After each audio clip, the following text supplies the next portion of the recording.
Welcome to I dream. నేను Udayasri. Psychological drama Honey Feb 6th release అవుతుంది. Movie team మనతో ఉన్నారు. అయితే మనము టీజర్ చూడడం జరిగింది, చాలా క్రేజీగా ఉంది. మరి సినిమా ఎలా ఉండబోతోంది, టీంతో మాట్లాడదాం. హలో అండి, అందరికీ హాయ్. సో కరుణ కుమార్ గారు, మీరు ఏ సినిమా చేసినా కానీ మీరు చేసిన సినిమాలు వేరే సినిమాలతో మనం పోల్చలేము. చాలా డిఫరెంట్ యూనిక్ సబ్జెక్ట్స్ చూస్ చేసుకుంటారు. అండ్ ఈ సినిమా కూడా బేస్డ్ ఆన్ ట్రూ ఈవెంట్స్ అని అన్నారు. అంటే ఏంటి ఆ ట్రూ ఈవెంట్స్ మీరు చూసేసింది, మీరు ఇన్స్పైర్ అయ్యింది ఈ సినిమా చేయాలని అనుకుంది? సో మన చుట్టూ ఉన్న సమాజంలో ఉండే మనకి తెలియని వ్యక్తుల గురించిన ఒక స్టోరీ ఇది. అంటే మనందరికీ వీళ్ళంతా ఫ్రెండ్స్ గాను, నైబర్స్ గాను, కలీగ్స్ గాను, లేకపోతే మన చుట్టాలు గాను వీళ్ళంతా ఉంటారు తప్ప వీళ్ళకు ఉండే ఆ డార్క్ సైడ్ అనేది మనకు తెలియదు. అంటే మూఢనమ్మకాలు, ముఖ్యంగా మూఢనమ్మకాల పైన వాళ్ళ టైంని, వాళ్ళ ఎనర్జీని, వాళ్ళ మనీని ఇన్వెస్ట్ చేసి ఒక ఎక్స్టెంట్కి వెళ్ళే వాళ్ళు ఉన్నారు, జీవితాలను పాడు చేసుకునే వాళ్ళు ఉన్నారు. దీంట్లో ఎక్స్ట్రీమిటీకి వెళ్ళిపోయి వాళ్ళు పాడైపోవడమే కాకుండా చాలామందిని పాడు చేసేవాళ్ళు ఉన్నారు. మూఢనమ్మకాల పేరుతో నరబలు ఇచ్చేవాళ్ళు ఉన్నారు. మూఢనమ్మకాల పేరుతో సొంత పిల్లల్ని చంపేసేవాళ్ళు ఉన్నారు. ఇప్పుడు మీరు అడిగిన రియల్ ఇన్సిడెంట్ అంటే మదనపల్లి సంఘటన. మదనపల్లి సంఘటన తర్వాత ఈ కథ నేను రాశాను. యాక్చువల్గా అంటే ఒక తల్లి, బాగా ఎడ్యుకేటెడ్ అయిన తల్లి, ప్రొఫెసర్గా పనిచేస్తున్న ఒక తల్లి, ఇద్దరు ఆడపిల్లల్ని ఇద్దరు నోట్లో చెంబులు పెట్టి డంబులతో కొట్టి చంపేసి, ఎందుకు చంపావని అడిగితే 3 రోజుల్లో వాళ్ళు లేచి వస్తారు అని నమ్మిని చూసారా. ఆ నమ్మకాన్ని బుర్రలోకి ఇంజెక్ట్ ఎవరైతే చేశారో అది, ఆ ఇంజెక్ట్ చేసిన దాన్ని ఆమె తీసుకుని దాన్ని ఎలా ఇంప్లిమెంట్ చేసింది అంటే, అది తీసుకున్న దగ్గర నుండి దీనికి ఒక నాకు తట్టింది ఏంటంటే, రేపు నేను చంపేస్తున్నాను నా పిల్లల్ని అనే విషయం ఆమెకు తెలుసు. మేము చచ్చిపోతున్నాం అనే విషయం కూడా ఆ ఇద్దరు పిల్లలు తెలుసు. దానికి వాళ్ళు దాదాపు ఒక 2 నెలల నుండి ప్రిపేర్ అవుతున్నారు. రోజు పూజలు చేస్తున్నారు, కూర్చుంటున్నారు, మాట్లాడుకుంటున్నారు. ఓకే, సపోజ్ అది ఒక తేదీ అనుకుందాం, 5వ తేదీ అనుకోండి. 5వ తేదీ వచ్చేసింది, ఇంకా 3 రోజుల్లో నేను చచ్చిపోతున్నాను అని అందరూ కూర్చొని భోజనం చేస్తూ మాట్లాడుకుంటున్నారు. ఈ వాతావరణం అసలు మనం ఎక్కడైనా ఊహిస్తామా? సో ఇలాంటి బ్రతుకులు కూడా ఉన్నాయి కదా. సో వీటన్నిటి నుండి తీసుకున్న ఇన్స్పిరేషన్. ఓకే, సో అందరూ, అంటే అది ట్రైలర్ నేను చూశాను, ఇంకా రిలీజ్ కాలేదు కానీ, సో అందరూ భయపట్టించారు. సో ఫస్ట్ నవీన్ గారి నుండి స్టార్ట్ చేస్తాను. అసలు ఆ పోజ్ చూస్తే నాకు దానికోసం ఇలాంటి, మీరు కూడా ఇప్పటివరకు అన్నీ ట్రై చేస్తూ ఉన్నారు, మా యూనిక్ క్యారెక్టర్స్ చేస్తూ ఉన్నారు, అండ్ బట్ వాటితో కంపేర్ చేస్తే ఇది చాలా చాలా డిఫరెంట్ కదా. సో దీనికోసం మీరు గ్రౌండ్ వర్క్ చేయాల్సి ఉంటుందా, లేకపోతే this is also just like an యాక్టింగా? గ్రౌండ్ వర్క్ అంటే దీనికి ఇన్ఫర్మేషన్ ఎక్కువ తీసుకున్నా డైరెక్టర్ గారి దగ్గర. ప్లస్ నేను కొంచెం రీసెర్చ్ చేశాను. రీసెర్చ్ అంటే అక్కడికి వెళ్ళి చూసి అలా కాదు, ఈ ఎగ్జిస్టెన్స్ ఎక్కడెక్కడ ఉంది, అంటే what kind of influence people are going through with this kind of practices, అవన్నీ తెలుసుకోవడం జరిగింది. ఈ క్యారెక్టర్కి ఆల్రెడీ క్యారెక్టర్ ఆర్క్ చాలా బాగా రాసుంది. అంటే ఈ క్యారెక్టర్ తాలూకు జర్నీ స్టార్ట్ నుంచి ఎండ్ దాకా చాలా బాగా రాసుంది. అండ్ పైగా నాకు నచ్చింది ఏంటంటే చాలా thought provoking, at the same time ఇలాంటి అలవాట్లు పడిన వాళ్ళకి ఎండ్ ఎలా ఉండబోతుంది అనేది ఒక థాట్ నాకు బాగా నచ్చింది. సో ప్రిపరేషన్ అంటే more of observation from the director, information from the director, and give and take by the co actors with these 3 actors and other actors in the film. వాళ్ళు ఈ కథను ఎంత అర్థం చేసుకున్నారు, ప్లస్ సినిమాటోగ్రాఫర్ ప్లస్ టీమ్ ఈ కథను ఎలా అర్థం చేసుకున్నారని ఒక ఐడియాలజీ నాకు ఆన్ సెట్స్ దొరుకుతుంది అనమాట. How they are approaching, so నేను ఎలా అప్రోచ్ అవ్వాలి ఈ క్యారెక్టర్ని అనేది నేను ప్రాసెస్ చేసుకుంటూ చేసిన క్యారెక్టర్ ఇది. అండ్ భయపడడం కంటే ఎక్కువ ఈ భయం ఏంటంటే అండి, ఇది you are not feared from heart, you are feared from mind. So this is more of a mind game played by one particular character called Sarangapani, who influenced ఆ క్యారెక్టర్. నా క్యారెక్టర్ పేరు ఆనంద్. సో మనం ఎప్పుడు లో ఉన్న స్టేజ్లో మనకు షోల్డర్ ఇచ్చేవాళ్ళు చాలా ఇంపార్టెంట్. ఆ షోల్డర్ ఇచ్చేవాళ్ళు గుడ్ సైడ్ తీసుకెళ్తున్నారా, బ్యాడ్ సైడ్ వెళ్తున్నారా అనేది మనకు ఆ టైంలో అది అర్థం కాదు. కానీ but we need a shoulder to go forward. So అలాంటి ఒక ఇన్ఫ్లుయెన్స్ వల్ల తన జీవితాన్నైనా, తన ఫ్యామిలీ జీవితాన్ని, తన చుట్టూ ఉన్న సిచ్యువేషన్స్ని ఎలా హ్యాండిల్ చేశాడో, లేకపోతే ఎలా జరిగింది అనేది ఒక విషయం ఈ కథలో. అండ్ మెయిన్గా నాకు ఈ ప్లాట్ థాట్ ప్రొవోకింగ్ అనిపించింది. ఇది తెలియాలి, ఇలాంటి కథలు కూడా తెలియాలనే ఒక దీంతో ఇది ఒప్పుకోవడం జరిగింది. ఒక క్రూయల్ మెంటాలిటీ మీలో కనిపించింది ఆ ట్రైలర్లో. అండ్ మీరు వైఫ్ని హెరాస్ చేయడం కానీ కొట్టడం కానీ అది చూస్తే అంటే నిజంగా మీరు ఏ ఫీల్ ఇవ్వాలనుకుంటున్నారు వ్యూవర్స్కి ఆ ఫీల్ ఇస్తారు, కానీ అది చేసేటప్పుడు ఆ ఫీల్ మీకు ఎట్లా ఉంటుందండి? చేసేటప్పుడు నిజంగా ఇప్పుడు నేను ఒక్కడే చేస్తున్నాను అనుకోండి, అది క్రూయల్గా ఉంటుంది. When your co actor is very mutual, very understanding.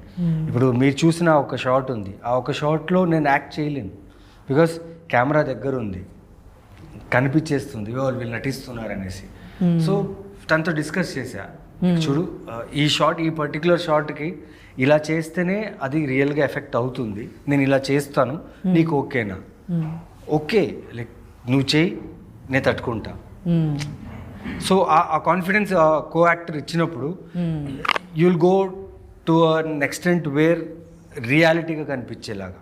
ఇప్పుడు తన ప్లేస్లో వేరే అమ్మాయి ఎవరైనా ఉంటే అది ఒప్పుకుంటారో లేదో నాకు తెలియదు, but she was the one who accepted, said okay go for it. ఒప్పుకోవడం కాదు సార్, సెకండ్ టేక్ ఒప్పుకుంటారు. అదే కదా 2 takesకి తను ఒప్పుకుంది. అక్కడ అది 2 takes తీసుకున్నారు. తను ఒప్పుకోవడం కాకుండా నేను నిజ జీవితంలో అలాంటి మనిషి అయితే కాదు, నేను అలా చేయను. బట్ దాన్ని దాటి నేను చేయాలన్నప్పుడు మ్యూచువల్గా ఉండాలి, and that mutual work only transferred on the screen, అంతే.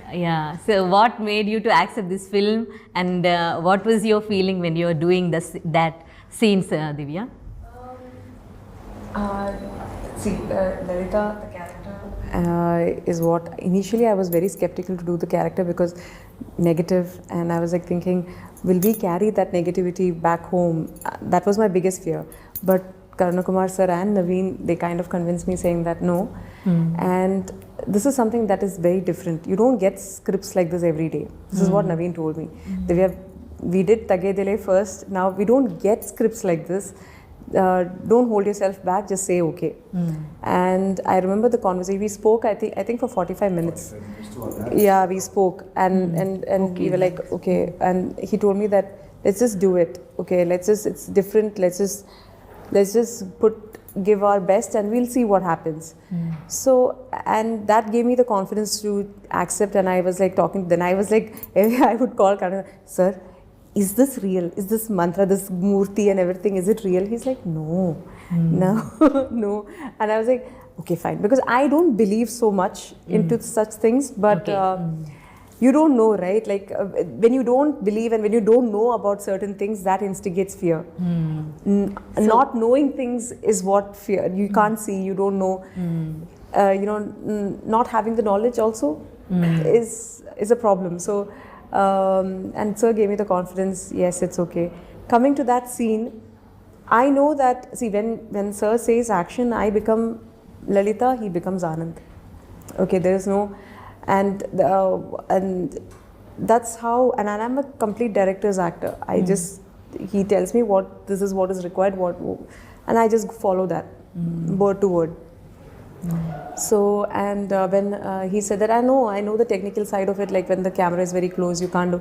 I said, it's okay, hit me. It's fine. And yes, at that moment, there is a small second of moment where you feel the pain, and that just helps you. I mean, you can connect more with. I mean, I connected more with Lalita, especially the scene where. Can I talk about it now? Yes. I mean, like, because then they have to see. No problem. So there's a scene where we are in intense mode, that and Lalita is getting slapped left, right, and center, and I was feeling helpless at that point, and I just felt the pain, and I think that helps, right? I felt the pain of how someone who would be as helpless as Lalita at that point, it helped me relate to the character. So sometimes it's better to just go into it, because in my real life I've never experienced it. I don't know, so being in the skin of the character, and having that experience really opens up and gives out that performance. I think that's what's most important.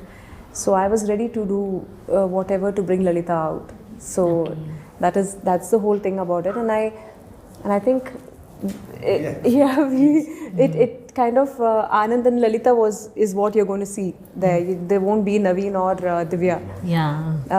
And there is another scene where I think made it scary. very much where I had to be in a different zone. Where there's a very intimate scene between me and Divi. Okay. Very like intimate in a different sense, you know, like very like in close proximity when two people are this close, you know.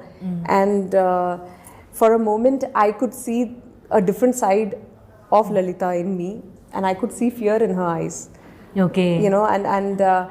And for a moment I was like I had to like tell her like relax, it's just me. Don't worry. And she's just like, what are you going to do to me? I could see the fear in her eyes, you know. Okay. And I was like, chill. You had success. This that is you just felt me. like, It's yeah. just me. We're just doing the scene. Don't worry about it. And I just gave her a big hug. And, you know, because she was like, are you going to do something to me? I said, no.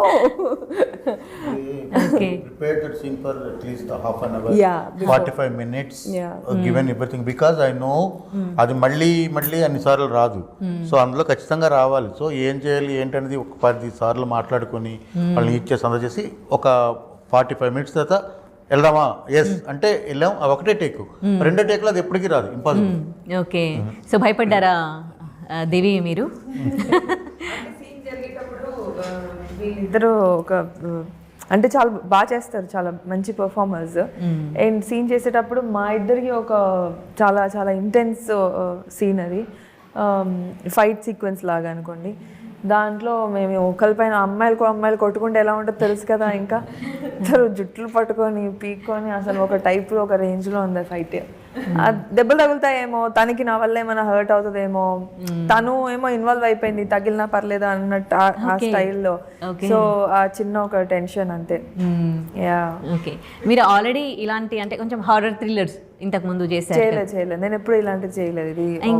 ఇది first time ఇలా psychological drama. ఇది అంటే horror kind of movies మీరు ఇంతకు ముందు horror film ఒకటి చేస్తున్నా, కానీ ఇది హారర్ కిందికి రాదు. Yeah, this is not comes and thrill వచ్చే సినిమా బట్ ఇది. ఓకే.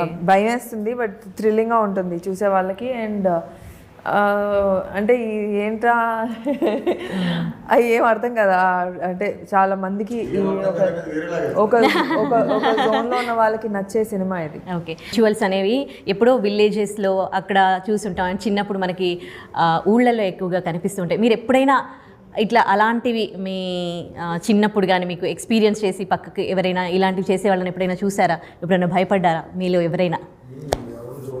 మీరెవరిని ఇవ్వలేదు. ఓకే. ఇక్కడ కూడా హైదరాబాద్లో ఇప్పుడు నేను ఎక్కడైతే ఉన్నానో అక్కడ 3 రోడ్స్ ఉంది. అంటే 4 అంటే 3 జంక్షన్ ఉంటుంది. ఆ 3 జంక్షన్లో every Fridays, Tuesdays, Sundays evenings కోడిగుడ్డు, నిమ్మకాయలు ఆ రిచువల్ అన్ని చేసి కరెక్ట్ మధ్యలో ఆ రోడ్డు మధ్యలో వదిలేస్తారు. నా పెట్ని బయట తీసుకెళ్లేటప్పుడు చూస్తుంటా, అది ఇప్పుడు జరుగుతుంది. అంటే చాలా మంది ఏమనుకుంటారు ఇలాంటివి తీస్తూ ఉంటారు, చాలా మంది ఏమనుకుంటారు విలేజెస్ లోనే జరుగుతాయి. కాదు, ఒక్కటే కాదు, అందరూ పొరపడేది అదే. దిష్టి కోసం మాత్రం కాదు, రిచువల్స్లో పార్ట్ ఆఫ్ ఇది కూడా అది కాదు. ఒక దగ్గర నుండి అది తీసుకొని వెళ్ళి అక్కడ వదిలేస్తే ఫస్ట్ వచ్చిన అంటే ఒక చిన్న ఎగ్జాంపుల్ చెప్తాను. శుక్రవారం పుట్టిన వాళ్ళు ఎవరైతే వస్తారో ఆ రోడ్లో, ఆ శుక్రవారం పుట్టిన వాళ్ళకి అది ఎఫెక్ట్ అవుతుంది. ఫస్ట్ వచ్చేవాళ్ళు ఒక 10 మంది వస్తున్నారు, అందులో ఎవరు శుక్రవారం పుట్టిన వాళ్ళకి ఎఫెక్ట్ అయ్యేది ఉంటుంది. తర్వాత ఈ నక్షత్రంలో పుట్టిన వాళ్ళకి ఉంటే ఇది అవుతుంది అని నమ్మి చేసే పూజలు కూడా ఉంటాయి అందులో. ఓకే. దాని వెనక కాన్సెప్ట్ ఏంటంటే అలా 3 రోడ్స్లో చేయడం ఏంటంటే ఎవరికైతే ఆ దిష్టి తీసుంటారో ఆ వ్యక్తికి దాని నుంచి విడిగొడ రావాలంటే ఆ దిష్టి తీసిన వ్యక్తి ఇంకెవరన్నా వచ్చి దాన్ని తొక్కితే అది వాళ్ళకి ట్రాన్స్ఫర్ అవుతుందని మూఢనమ్మకం. ఓకే. ఓకే. సో దానికి చేస్తారు ఇలా. ప్లస్ కొన్ని చోట్ల కుండ పెట్టేసి, గుడ్లు పెట్టేసి, చికెన్ లెగ్స్, చికెన్ మాంసం పెట్టేసి పూజ చేసి పెడతారు. అది మనకెలా తెలుసు దాని లోపల ఏం పెట్టారు అనేది? అంటే ఈ కుక్కలు like dogs, street dogs, stray dogs ఉంటాయి కదా, అవి చూసి వాటికి తెలియదు అవన్నీ తినేస్తుంటాయి, పీకేస్తాయి, రోడ్ మొత్తం స్ప్రెడ్ అయి ఉంటాయి. హైదరాబాద్లో I'm talking about Kondapur hitech city. చేస్తూ ఉంటారు. ఓకే. మన న్యూస్ లో కూడా చూస్తూ ఉంటాం కదా. So it is spread out. It's not only in the villages. ఇప్పుడు మీరు చూసే విలేజెస్ తరమేస్తున్నారు అలాంటి వాళ్ళని. ఇప్పుడు విలేజ్ లేదు. విలేజ్లో అంటే ఇంటి ముందు ముగ్గులేసేసి చేసేసి ముగ్గులు అలాంటి వేయడం news కూడా వేరండి. ఉంటాయి. ఆహా, ముగ్గులు. నైట్ లో ఏదో పెట్టేసి పోతూ ఉంటారు, ఎలాంటి న్యూస్ అవన్నీ ఇప్పుడు ఏమి లేవు విలేజ్లో. విలేజెస్ లేదు, ఇప్పుడు ఇక్కడ వచ్చేసింది ఎక్కువ. ఇక్కడ వచ్చేసింది అంటారా? ఓకే, విలేజ్లో తక్కువ ఇన్ఫాక్ట్ అవునా? చెప్పాలి. ఓకే, ఇప్పుడు అక్కడైతే తెలిసిపోతుంది, పక్క ఇంట్లో ఏం జరుగుతుందో అక్కడ తెలిసిపోతుంది. విలేజ్ ఇక్కడ తెలియదు. ఓకే. సో ఇప్పటికీ కూడా కొంతమంది నమ్మే వాళ్ళు ఉన్నారు. కొంతమంది కాదు, చాలా చాలా మంది ఉన్నారు. నమ్ముతారు. అంతే, కొంతమంది అనేది అసలు కాన్సెప్ట్. కొంతమంది నమ్మకాలు ఉన్నారు. Yeah, correct. అసలు ఏమీ నమ్మని వాళ్ళు ఉన్నారు. ఇప్పుడు రాజా గారు ఉన్నారు కదా, ఏది నమ్మరా? ఆయన ఏది నమ్మరు. మనం పని చేసుకుంటూ పోతుంటాం, ఏం జరిగితే గో విత్ ద ఫ్లో అంతే. రేపు మార్నింగ్ మనం లేచామంటే ఈ రోజు మనకి లైఫ్ బోనస్ అంతే. అలా నమ్మి లైఫ్ లీడ్ చేసే వాళ్ళు చాలా మంది ఉంటారు. అలా కూడా ఉన్నారు. అది వేరే సర్టన్ పీపుల్. వాళ్ళు మీకు పాజిటివ్కి రెస్పాండ్ అవ్వరు, నెగిటివ్కి రెస్పాండ్ అవ్వరు. రెండిటికి వాళ్ళు ఇంపార్టెన్స్ ఇవ్వరు, రెస్పాండ్ అవ్వరు కాదు, ఇంపార్టెన్స్ ఇవ్వరు. ఓకే, అప్పుడు ఆయన అంతే, ఆయన అది నమ్మరు, ఇది నమ్మరు. ఓకే. సో మీరు రాజగారు, మీరు ఈ సినిమా ఒప్పుకున్నారంటే చాలా పర్టికులర్గా కొన్ని మూవీసే చేస్తూ ఉన్నారు మీరు. సో ఈ సినిమా ఒప్పుకోవడానికి రీజన్? ఓకే, క్యారెక్టర్ నచ్చి కదా? అంత చూసింగ్ క్యారెక్టర్ అంతే ఉండదు. ఏదేదో ఇట్లా ఇలా కొట్టుకొని భయపెట్టిస్తూ ఉన్నారు. సో ఎలా ఉంది మీకు ఎలాంటి ఎక్స్పీరియన్స్ ఇచ్చింది డిఫరెంట్ ఎక్స్పీరియన్స్ అండి. మా అంతకుముందు ఎప్పుడు చూసింది ఏంది కాదు. దీని బ్యాక్డ్రాప్ కూడా పిల్లి మాయ మీద రకరకాలు ఉన్నాయి కదా, ఇందులో చాలా ఉంటాయి. 2 తల్ల పాము ఇంట్లో ఉంటే మంచిదని అలా చాలా ఉంటాయి ఇందులో. అందులో ఈ సినిమా పర్టికులర్గా ఓన్లీ పిల్లి మాయ మన దగ్గర ఉంటే మనకి మంచి జరుగుతుంది అన్న ఒక దాన్ని ఎలా తేవాలి, దాన్ని ఎంత పూజ చేసి సిస్టమేటిక్గా ఎలా తేవాలి ఏంటన్నది ఎక్స్ప్లెయిన్ చేసి హీరోని కన్విన్స్ చేసి ఆయనతో చేస్తూ ఉంటాడు ఆ క్యారెక్టర్. ఓకే. సో రవి గారు కోకాపేటలో సెట్స్ వేశారు ఈ షూట్ కోసం, అండ్ 43 డేస్లో అనుకున్నారు, 40 డేస్లో ఫినిష్ చేశారా? సో ఏంటి కోకాపేటలో సెట్స్ గురించి చెప్తారంటే చాలా పెద్ద ఎత్తున సెట్స్ ఇచ్చారు. ఆల్రెడీ ఆఫ్ బిల్ట్ సెట్ ఒకటి ఉంది.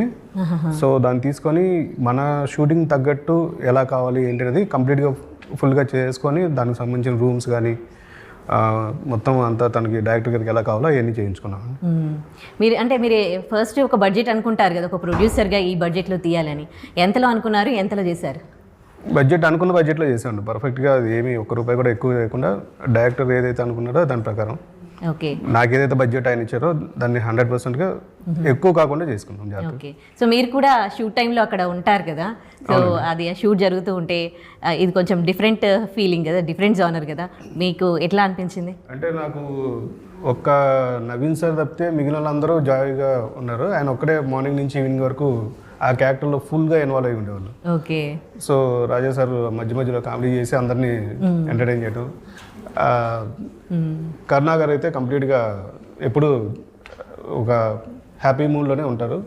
చూడడానికి అలా సీరియస్ కనిపించకుండా హ్యాపీ మూడ్లోనే వర్క్ చేయించారు అందరినీ. Okay. Morning to evening pack up అయ్యేదాకా అలా ఉండి ఆయనకి ఇంట్రెస్ట్ వచ్చి ఇప్పుడు సినిమా డైరెక్షన్ కూడా చేశారు. అవునా? ఓకే, దాన్ని తెలుసుకోవచ్చా? చిన్నదండి, దివి గారు హీరోయిన్ దాంట్లో. ఓకే. అది కూడా ఇలాగా దెయ్యాల సినిమా అది కూడా సైకలాజికల్ థ్రిల్లర్. దెయ్యం సినిమా కదా, మెయిన్ క్యారెక్టర్ చేశారు. పురుగు అని నేను రాసిన స్టోరీ. మీరే రాశారు? నేను రాసిన స్టోరీ. ఆ కథలో కంప్లీట్ అంటే ఇప్పుడున్న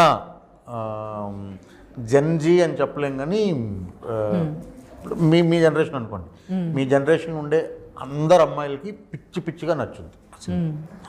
ఓకే. సో ఈ సినిమా చూసి బయటికి అంటే ఎలాంటి ఎక్స్పీరియన్స్ ఇస్తుంది, ఎలాంటి ఫీల్తో బయటకు వస్తారు? అంటే ఒక కన్ఫ్యూజన్, డిస్టర్బెన్స్ అనేది అయితే ఒకటి ఖచ్చితంగా మెంటల్గా డిస్టర్బ్ అవుతాము. ఆ డిస్టర్బెన్స్, ఆ హాంటింగ్ అనేది అయితే ఒక 4-5 డేస్ క్యారీ చేస్తాం, అంతవరకు గ్యారంటీగా చెప్పగలుగుతాం. సో ఈ సినిమా మెయిన్ మూఢనమ్మకాలు నమ్మొద్దు, లైఫ్ స్పాయిల్ అవుతుందని చెప్పడం మెయిన్ ఇంపార్టెంట్.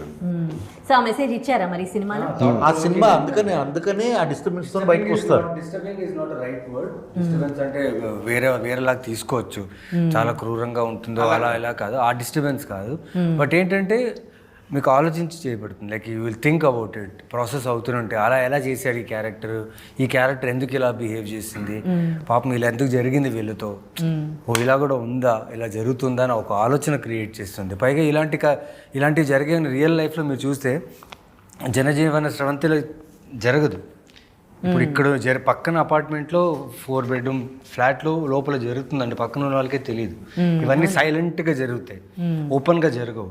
సో ఈ ఫిలిం కూడా అంతే, ఈ ఫిలిం ప్రిమైజ్ కూడా అంతే. సిటీలో ఉంటుంది కానీ సిటీలో ఉన్న జనాలకైనా, సిటీలో ఉన్న మీకు ఆ ప్రిమైజ్కైనా ఎక్కడ దగ్గరలో అందరి ముందు జరిగేది కాదు. ఇది జరుగుతుంటుంది కానీ సైలెంట్గా ఒక చోట, ఒక కార్నర్గా తెలియదు. తెలుసుకున్న వాళ్ళకి తెలుస్తుంది, తెలియని వాళ్ళకి తెలియదు. అలాంటి ప్రిమైస్లో జరుగుతున్న కదా ఇది. ఓకే, మీరు అంటే షూట్ చేస్తున్న డేస్ మళ్ళీ ఆ క్యారెక్టర్లో మీరు ఇన్వాల్వ్ అయినప్పుడు మీరు ఇంటికి వెళ్ళి దాని గురించి అంటే క్యారెక్టర్లు బాగా ఇన్వాల్వ్ అవుతారు కదా, మీరు భయపడ్డ సందర్భాలు ఉన్నాయా ఈ సినిమా క్యారెక్టర్ ఇన్వాల్వ్ అంటే నా కోరిక, నా ఆశ ఏంటంటే ఎప్పుడు ప్రతి సినిమా, ఈ సినిమానే కాదు ఏ సినిమా చేయాలన్నా ఇచ్చిన ఒక 40 days షెడ్యూల్ డేట్స్ అనుకోండి, ఆ 40 days ఈ క్యారెక్టర్లో ఉండాలని నాకు చాలా ఇష్టం.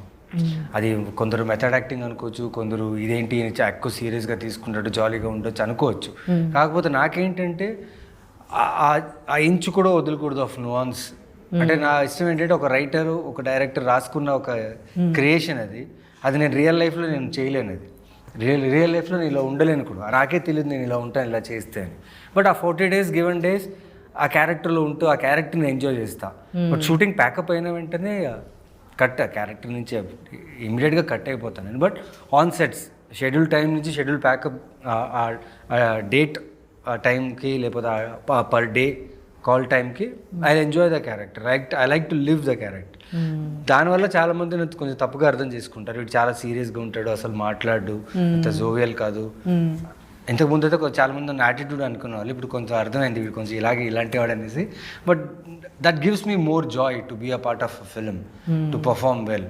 ఎక్కడో నాకు చిన్న భయం, ఆ క్యారెక్టర్ని ఎక్కడైనా ఒక ఇంచ్ ఎక్కడైనా మిస్ అయిపోయిందా, ఎక్కడైనా తగ్గించాను, ఇంకా బాగా చేయాల్సిందా, స్క్రీన్లో చూసిన తర్వాత నేను ఫీల్ అవుతే మళ్ళీ ఇది బాగోదు అనేసి ఐ గివ్ మై బెస్ట్ అంతే. ఆ గెటప్లో మిమ్మల్ని మీరు చూసుకున్నప్పుడు ఎట్లా అనిపించింది? ఎలా అనిపిస్తుంది అంటే అది నిజంగా నాకే I can't believe myself I look this way. అంటే అది నేను కాదు కాబట్టి అదొక క్యారెక్టర్ కాబట్టి అంతతోనే ఎండ్ అది. But it's not good and it's not right face to be. ఆ బొట్టు పెట్టుకొని అక్కడ పూజలు చేస్తూ అక్కడ కూర్చొని ఆ ఫీల్ ఈజ్ డిఫరెంట్ కదా. సో ఎనీవేస్ Feb 6th ఈ మూవీ రిలీజ్ అవుతుంది. సూపర్ సక్సెస్ అవ్వాలని కోరుకుంటూ wish you good luck to all of you అండి. Thank you so much.